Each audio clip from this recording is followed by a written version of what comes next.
बांधायचं सांगितलंय बघा. मग कोणतं विस्तर सांगितलं? कपडा लत्ता असेल, खायचं असेल, प्यायचं असेल, अंगावरचा कोट असेल, हे विस्तर नाही सांगितलं बघा. मग कोणतं विस्तर सांगितलं? राम नामाचं विस्तर सांगितलं. 1000 कोटीचा नाम जप यज्ञ आपल्या मुखातून बाहेर पडला पाहिजे, एवढं नाम या ठिकाणी पवित्र सांगितलंय बघा. आणि ते नाम जर आपल्या मुखामध्ये असेल तर निश्चितच आपल्या हातामध्ये जगाचा मालक भगवान पंढरीश पांडुरंग परमात्मा आपल्या हातामध्ये ते रामनामाचं तिकीट दिल्याशिवाय राहणार नाही. आहे का? सोपं करून सांगतो ऐका. आपण जर बस मध्ये बसलो तर कंडक्टर साहेब आपल्याला एक तिकीट देतात. माझं बोलणं कळतंय ना? माझं बोलणं तुम्हाला समजतंय ना? कंडक्टर दादा आपल्या हातामध्ये तिकीट देतात. ज्यावेळेस कंडक्टरने आपल्या हातामध्ये तिकीट दिलं त्यावेळेस आपण त्या गाडीमध्ये पूर्ण अधिकारानं त्या ठिकाणी बसू शकतो बघा. तसं तुमच्या हातामध्ये त्या ठिकाणी जर राम नामाचं तिकीट आलं तर तुम्ही सुखरूप नामाच्या बस स्टॉपवर पोहोचल्याशिवाय राहणार नाही. आणि जे बिस्तर महाराजांनी सांगितलं ते बिस्तर एका कवीने एका वाक्यामध्ये सुंदर वर्णन केलेलं आहे बघा. चलो मुसाफिर बिस्तर बांधो गाड़ी आने वाली है, राम राम का टिकट निकाला घंटी बजने वाली है. चलो मुसाफिर बिस्तर बांधो गाड़ी आने वाली है, राम राम का टिकट निकाला घंटी बजने वाली है. चलो मुसाफिर बिस्तर बांधो गाड़ी आने वाली है, राम राम का टिकट निकाला घंटी बजने वाली है. प्रत्येकाला एक ना एक दिवस त्या यमाच्या गाडीमध्ये बसायचं आहे बघा.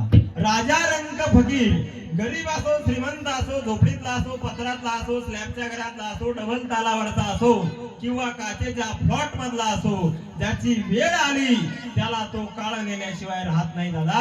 पैशावाला जरी असला, हातात पैसे जरी मोजत असला, पण त्या काळाचा जर एक मिस कॉल आपल्याला पडला तर पैसे खाली टाकावे लागतात आणि आपल्याला त्या गाडीमध्ये बसावं लागतं. एवढे पैसे घ्या आणि आम्हाला सोडून द्या, या गोष्टी त्या ठिकाणी चालत नाही दादा. किती जरी धनवंत पुरुष असला, गडगंज संपत्ती जरी असली, गड्या असेल, बंगल्या असेल, फ्लॉट असेल, काहीही असू द्या, पण त्या यमाचा एक मिस कॉल जरी आपल्याला आला, कीर्तनकार असू द्या, विनेकरी बाबा असू द्या, वादक असू द्या किंवा खाली बसलेल्यांपैकी कोणीही असू द्या, ज्याला यमाचा कॉल आला त्याला चालू कीर्तनातून जावं लागतं बघा. म्हणून जीवन जगत असताना या शरीरावर कधी गर्व करू नका, संपत्तीवर गर्व करू नका. कारण सांगून जाईल बघा, राजाजी रावण त्या ठिकाणी सोन्याची लंका होती. एवढंच नाही, जेवण करायला सोन्याचं ताट होतं, तांब्या होता. पण ते रावण महाराज ज्यावेळेस अंत काळामध्ये गेले ना तर एक सोबत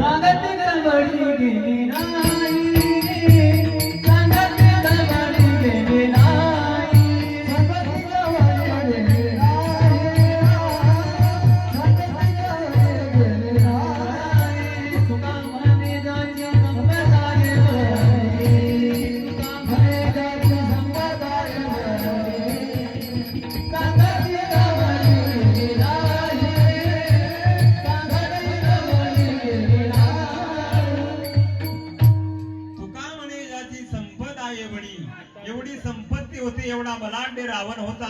33 कोटी देव देवता त्या रावणाने आपल्या बंदी शाळेमध्ये कोंडले होते. कोण? देव लोक कोंडले होते त्या रावणानं. पण तो रावण मारताना सुद्धा एक फुटकी सुद्धा कवडी सोबत घेऊन गेला नाही दादा. मग आपण सुद्धा या भूतलावर काही नेणार नाही, परंतु नेणार एकच आहे, करा हरी भक्ती परलोका येई कामा सोडविना यमा पासून या. आपण या ठिकाणी केलेलं सत्कर्म, केलेलं पुण्य, केलेली मदत या गोष्टी आपल्या सोबत येणार आहे. आपण किती गाड्या घेतल्या, किती बंगले बांधले, या सगळ्या गोष्टींचा हिशोब याच ठिकाणी राहणार आहे. आपण किती सत्कर्म केलं, किती भक्ती केली, या सगळ्या गोष्टींचा उल्लेख त्या ठिकाणी तो यम आपल्याला विचारणार आहे. आणि भगवान परमात्म्यानं या मृत्यू लोकामध्ये आपल्याला जन्माला घातलं. जसं आपण या ठिकाणी नागदला बाजारला जातो, बाजारला पिशवी घेऊन जातो आणि त्या पिशवीमध्ये अनेक प्रकारचे सामान आपण त्या पिशवीमधून जसं घेऊन येतो, तसं भगवान परमात्म्यानं तुम्हाला या मृत्यू लोकामध्ये एक बाजार करण्यासाठी पाठवलं. पण आपण तो बाजार करायचा सोडून आपण फक्त त्या सुखाच्या आशेमध्ये संपूर्ण जीवन त्या ठिकाणी व्यतीत करत असतो. आणि जीवन व्यतीत करत असताना मुद्दा सांगून नाही बघा, या संसारामध्ये असं आहे बघा, या संसारामध्ये नुसता बाजार आहे. जसा नागदमध्ये आठवडी बाजार भरतो, तसा आपल्या तुमच्या आमच्या संसारामध्ये सुद्धा एक बाजार भरतोय बघा.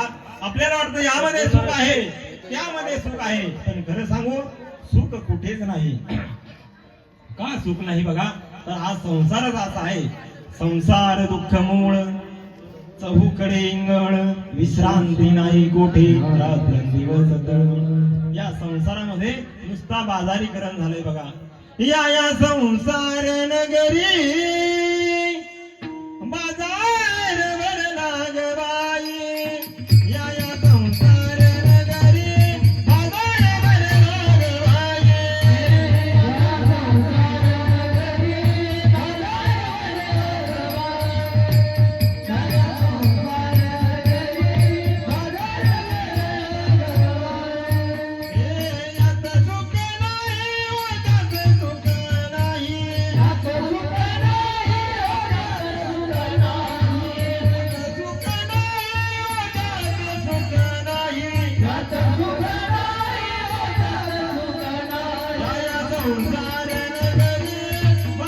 भरला ग बाई.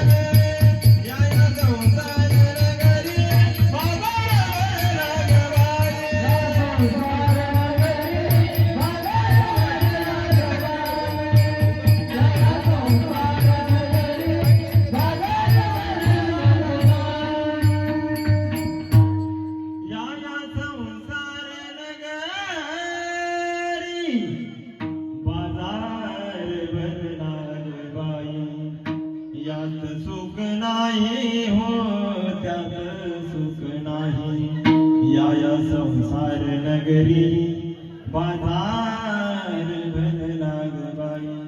या संसारामध्ये नुसता बाजार भरला बघा. रात्रंदिवस आपण त्या ठिकाणी सुखाची अपेक्षा करतो. थोडा विकू कमी करा. त्या ठिकाणी आपण रात्रंदिवस सुख सुख सुख शोधत असतो बघा. दिवसाची रात्र, रात्रीचा दिवस, दिवसाची रात्र, रात्रीचा दिवस आपण एक सारखी नुसती त्या ठिकाणी धावपळ करत असतो. पण खरं सांगू सुख आपल्याला भेटतं, पण ते सुख एकाच ठिकाणी भेटतं. त्याचं नाव आहे संत. आणि त्या संतांच्या चरणावरती आपल्याला त्या ठिकाणी सुख लाभत असतं.